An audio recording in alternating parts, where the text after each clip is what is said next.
Hey guys, it's Divyanshu. Welcome back to another episode of Football Daily. और आज के episode में हम लोग एक नहीं दो नहीं बल्कि 3 मैचेस का रिव्यू करेंगे, पीएसजी, मैनचेस्टर यूनाइटेड और बार्सिलोना का। भाई कितने मैचेस देख रहे हैं भाई हम लोग। लेकिन भाई साथ ही हम लोग यहाँ पर बड़े बड़े प्लेयर्स जैसे अगर Darwin Nunez, Karim Benzema, Neymar, इनकी इंजरीज की बात करेंगे तो उसके रिगार्डिंग में यहाँ पर काफ़ी इंपॉर्टेंट न्यूज़ है, क्योंकि ये बहुत वेटेज रखते हैं अगर आने वाले champion league campaign knockout stages की बात करें। लेकिन आज के एपिसोड की अगर पहले रिव्यू की बात करें तो वो आती है यहाँ पर पीएसजी के मैच से। एक रैंडम सा दिन तुमको लगेगा कि लीग 1 में स्टैट पैडिंग चलेगी, लियोनेल मेसी, किलियन एम्बापे फोड़ के रख देंगे, लेकिन भाई मैच तगड़ा हुआ था। टीम ने प्रॉपर कंपटीशन दिया था, लगभग आउट क्लास ही कर दिया था पीएसजी को। उसके बाद ड्रामा तो ऐसा कि खुद साक्षात स्पोर्टिंग डायरेक्टर हमको टेक्निकल डायरेक्टर के बगल में, मतलब क्रिस्टोफर गाल्टर बैठा हुआ है और लुइस कैंपस चिल्ला रहा है। और अगर आप मेसी के फैन हैं तो इसी क्षण का तो आप वेट करते हैं भाई। Lionel Messi headlining a comeback for PSG, इससे ज्यादा खूबसूरत बात एक मेसी फैन के लिए क्या हो सकती है। लेकिन स्टार्टिंग से स्टार्ट करते हैं इस मैच को लेकर। देखो, लिले 5वें नंबर पे थी और पीएसजी पहले नंबर लीग 1 पे, तो एज सच कोई डायरेक्ट खतरा नहीं है। लेकिन जैसा तुमको पता है 2023 इस लाइक पीएसजी के लिए बहुत ही बेकार जा रहा है। मेरे को लगता है कि 2023 एक पीएसजी के लिए और एक चेल्सी के लिए, इन दो के लिए तो बेकार जा रहा है। लेकिन यहां पर अगर हम गेम स्टाइल की बात करें तो क्रिस्टोफर गाल्टर ने एक बार फिर से भाई गेम स्टाइल में यहां पर डिसअपॉइंट ही किया है। और पर्टिकुलरली आज तो मेरे को और भी ज्यादा खराब लगा, क्योंकि यहां पर उसने सिर्फ सोलली एम्बापे के लिए फोकस करा था। देखो यार, मैंने बहुत इंसिडेंट पे कहा है कि अगर क्रिस्टोफर गाल्टर एक्चुअली में इन इंडिविजुअल ब्रिलियंस पे फोकस करेगा तो काम बन सकता है। लेकिन अगर वो इसको डेली वीक इन वीक आउट अगर इसको प्लान करने लग गया ना, तो ये साफ पता चल जाएगा कि क्रिस्टोफर गाल्टर के पास कोई प्लान नहीं है। आई थिंक लीग 1 की पर्टिकुलरली मैं बात करूं जहां पर पीएसजी के अच्छे बफर पे बैठी हुई है, और यही तो एक तरीका है। आई थिंक यहां पर यही एक तरीका है, क्रिस्टोफर गाल्टर वापस से इस पीएसजी को रीगनाइट करे, भाई डिफेंस को स्टेबल करे, मिडफील्ड को वापस से कॉम्पैक्ट करे और क्रिएटिव करे। मेसी, नेमार, एम्बापे के बीच में, जो कि अगेन काफी ज्यादा एक साथ नहीं खेलते, लेकिन इस मैच में तीनों एक साथ में थे, लेकिन शिट शो है। यस भाई, मैं कह रहा हूं भाई, लियोनेल मेसी ने हेडलाइन बनाई और इट हैज टू बी भाई।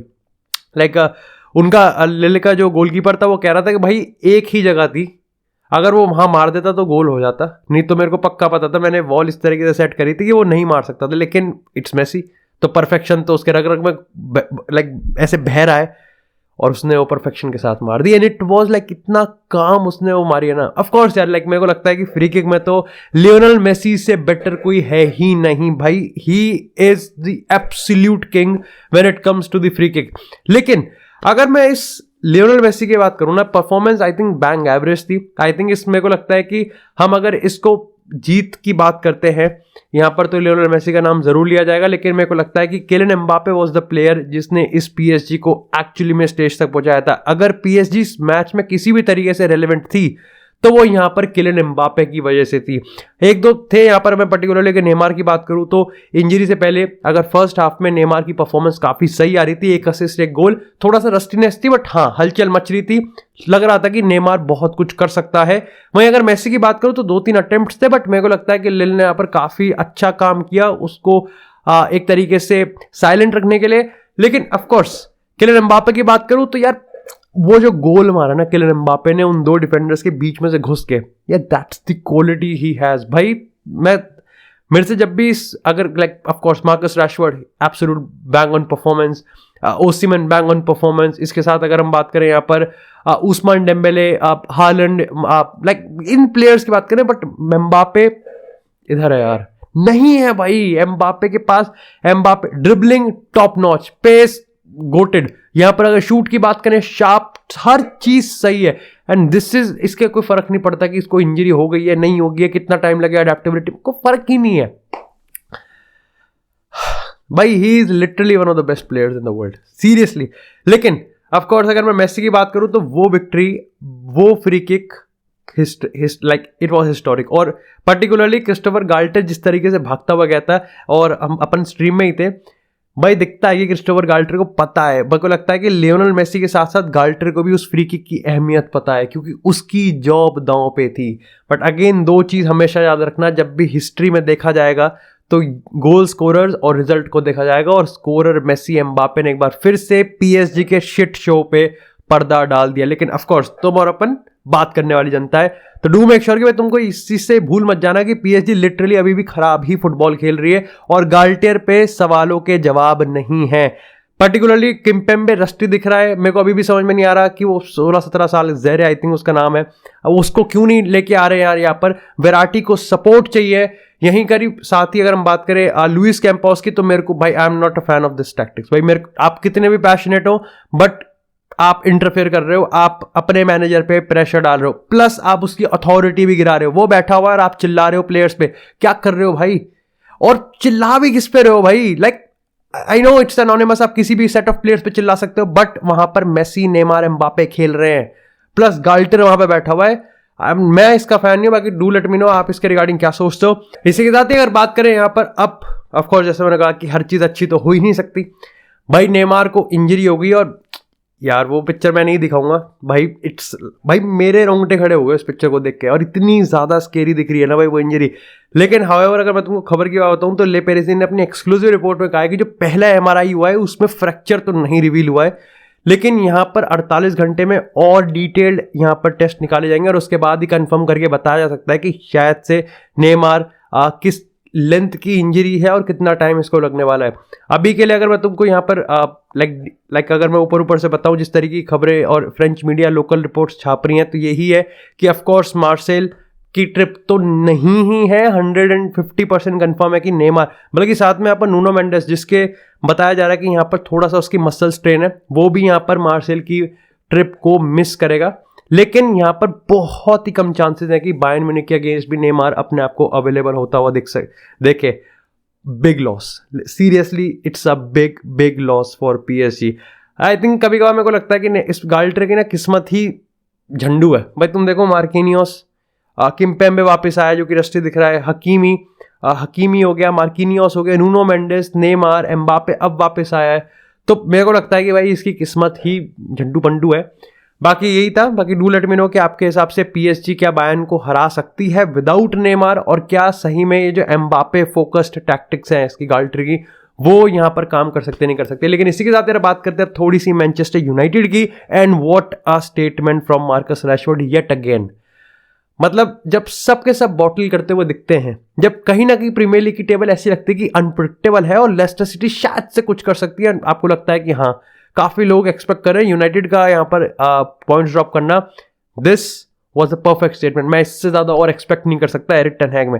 यस, पहला हाफ बहुत ही लाइक टोंकी पोंकी सा था, पिन बॉल की तरह चल रहा था, और लेस्टर सिटी के यार आपको थोड़ी तारीफ करनी बन सकते जिस तरीके से उन्होंने पहले हाफ में पहले 45 मिनट यहाँ पर फाइट डाली। एनाचो एब्सोल्युटली भाई काफी सही है।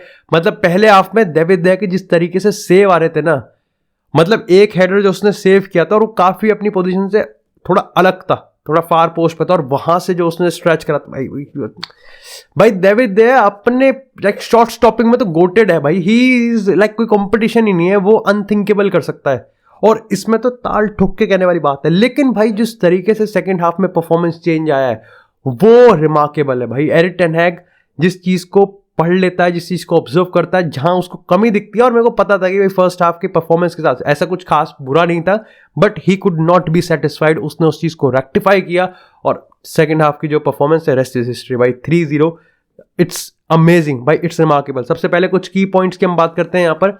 सैंचो अच्छा लगा भाई मेरे को उसका performance, number 10 central half space में उसको ऑपरेट करवाया जा रहा है। कहीं ना कहीं मेरे को लग रहा है कि टेन हैग काफी एक्सपेरिमेंट और कॉन्फिडेंस के साथ कर रहा है कि वो सैंचो का जो परफॉर्मेंस है वो निकाल ही देगा, और वो बहुत अच्छी चीज है। इसी के साथ यहाँ पर वेगहोस्ट के लिए थोड़ा फील होता है कि बंदा यार गोल नहीं मार पा रहा, लेकिन मैं फिर कह रहा हूँ कि भाई मैं तो 6 महीने के बाद मैं वेगोस्ट के गोल्स नहीं देखूंगा। 1 आए, 2 आए, 3 आए, 4 आए, हाँ ये है कि मैं उसको क्रिटिसाइज करूंगा अगर वो चांसेस मिस करने वाला है, लेकिन लॉन्ग टर्म में जब मैं पूरा का पूरा ढांचा देखूंगा 6 महीने का, I will not be criticising चाहे 2 मारे या 3 मारे या 4 मारे, क्योंकि बंदा भाग रहा है। बंदे के कच्चा वाइट था लेकिन हरा हो गया, क्योंकि घास पे लेट लेट के वो डिफेंड कर रहा है, and this is his work rate. मेरे को नहीं पता था कि मैं इतना लंबा, इतना क्लंकी बंदा 6 फुट 5 इंच का मैं इतने तगड़ी तरीके से भागता हुआ देख सकता हूं कि शायद से उसके चक्कर में मैं ब्रूनो का वर्क रेट भूल जाऊं। लेकिन वही है, एंड अगेन मार्कस रैशफोर्ड की मैं बात करूं, ओल्ड ट्रैफोर्ड रोर, वो हल्ला, वो तालियां, वो स्टैंडिंग ओवेशन, हर चीज डिजर्विंग है। मार्कस रैशफोर्ड अपनी लाइफ की बेस्ट फॉर्म में है, डिजर्व करता है, और उतनी तारीफ एरिक टेन हैग डिजर्व करता है कि उसने इस प्लेयर को अनलॉक किया है। Carlo Ancelotti, Vinicius, Ousmane Dembele, Xavi and Erik ten Hag and Marcus Rashford, ये पेयर आप मतलब नहीं भूल सकते। वैसे डू लेट मी नो कि आपके हिसाब से और पेयर आपको याद आ रहे हैं, जो कि मेरे को एज ऑफ नाउ रिकॉर्डिंग के समय तो याद नहीं आ रहे।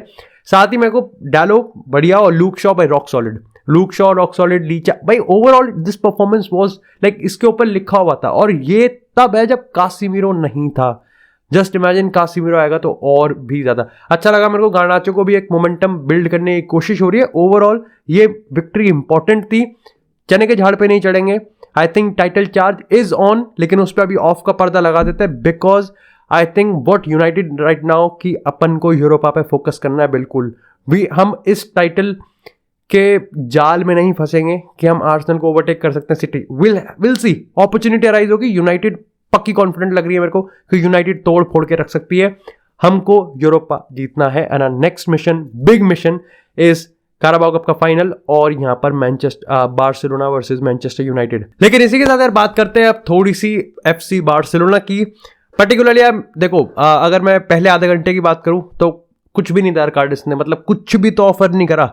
It was a dead rubber game. लग रहा था कि यस, एक बार फिर से बार्सिलोना के लो ब्लॉक को तोड़ने की स्ट्रैटेजी को टेस्ट किया जा रहा है, उनके पेशेंस को टेस्ट किया जा रहा है।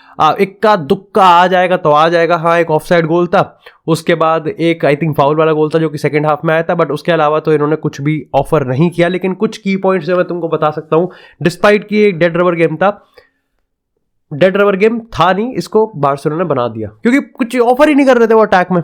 सबसे पहली चीज तो ये है कि भाई इनका लो ब्लॉक तोड़ने का जो पैटर्न है वो मेरे को बहुत ही सही लगता है, जिसका अगेन मैं सेंटर ऑफ प्रोजेक्ट मानता हूं गावी को। हाउएवर आज के गेम में मैं फेरान टोरेस की परफॉर्मेंस को इग्नोर नहीं कर सकता। इस मैच में अगर किसी ने फेरान टोरेस का नाम नहीं लिया तो उसने नहीं देखा, क्योंकि फेरान टोरेस इतना तगड़ा खेल रहा था। He was in form of, कितने महीनों में उसकी फॉर्म आई। एक छोटी सी चीज मेरे को ये लगी कि यार अंसु फाटी का गोल नहीं आया, डिस्पाइट कि उसको चांसेस मिल रखे हैं, लेकिन हैप्पी फॉर फेरान टोरेस कि उसने इस चांस को बरी किया है। बिकॉज यार ज़ावी को तभी उसमें कॉन्फिडेंस आएगा ना। आई वाज रियली हैप्पी कि कैंप नू उसके लिए अप्रिशिएट कर रहा था, दिखाता है कि कैंप नू जिस तरीके से डेम्बेले के पीछे भी था, ऐसे ही यहाँ पर फेरान टोरेस के पीछे भी है। दिक्कत की बात यह है कि फेरान टोरेस उस पोजीशन में बहुत तगड़ा खेलता है जिसमें उसके भी माई बाप खेलते हैं। मतलब रफीनिया की अगर हम बात करें, वो भी उस पोजीशन से, उस एरिया से सेट ऑफ अच्छे निकालता है, और डेम्बेले तो खैर है ही वर्ल्ड्स बेस्ट विंगर अगर हम बात करें उस विंग पर। पर्टिकुलरली मेरे को लगता है कि अगर ज़ावी उसको, फेरान टोरेस को लाइक कॉन्फिडेंस बढ़ा के अगर इसकी पोजीशन चेंज कर देना, तो इससे सेक्सी चीज़ और कुछ भी नहीं हो सकती। लेवेंडोव्स्की अक्टूबर के बाद अब जाके लगभग 3-4 महीने बाद जाके कैंप नू में गोल आया है। अच्छा गोल था स्टैंडिंग में, मतलब like it was really a dead ball जिसको उसने कन्वर्ट किया। काफ़ी बढ़िया था गोल, और उसकी परफॉर्मेंस भी ठीक ही आ रही थी, बस yes it was good. Balde की परफॉर्मेंस एब्सोल्युटली अमेजिंग, और गावी के बारे में तो मैं क्या ही कहूँ भाई, इतना छोटा पैकेट बड़ा धमाका। लेकिन इसमें अभी भी सेट ऑफ थोड़ी सी इमेच्योरिटी है जहाँ पर रेकलेस चैलेंज कर देता है। हाउएवर बहुत ही डिसिप्लिन गेम हो गया है। He is running around. I think वो जो वर्क रेट है ना, वो जो चलता फिरता रहता है इस पूरे बार्सिलोना के अटैक के सीक्वेंस में, वो एक काफ़ी ज़्यादा ही अमेजिंग है। लेकिन इसी के साथ बात करते हैं अब थोड़ी सी यहाँ पर इंजरी की। सबसे पहले अगर हम रियल मैड्रिड वर्सेस लिवरपूल की बात करें, तो यहाँ पर डार्विन नूनेस को लेके क्लॉप ने ये चीज़ कंफर्म करी है कि अभी उसके शोल्डर में दर्द हो रहा है। हाउएवर कोई इंजरी हमने यहाँ पर स्कैन नहीं करी है, तो मोस्ट प्रोबेबली यहाँ पर रियल मैड्रिड के अगेंस्ट हम लोग डार्विन नूनेस को उतरते हुए देख सकते हैं। यस इट्स पेनफुल, लेकिन उसने कहा है कि वो काफी ज्यादा ऑप्टिमिस्टिक है। साथ ही अगर रियल मैड्रिड की बात करें तो करीम बेंजेमा, तीबो कोर्तुआ भी यहाँ पर मोस्ट प्रोबेबली अवेलेबल होने वाले हैं रियल मैड्रिड के चैंपियन लीग नॉकआउट स्टेज के पहले लेग के अगेंस्ट। प्लस यहाँ पर फर्लन मंडी को लेके भी अभी काफी ऑप्टिमिज्म है।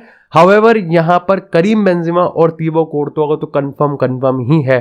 खैर ईडन हज़ार्ड इंजर्ड है, लेकिन फर्क पड़ता है किसी को?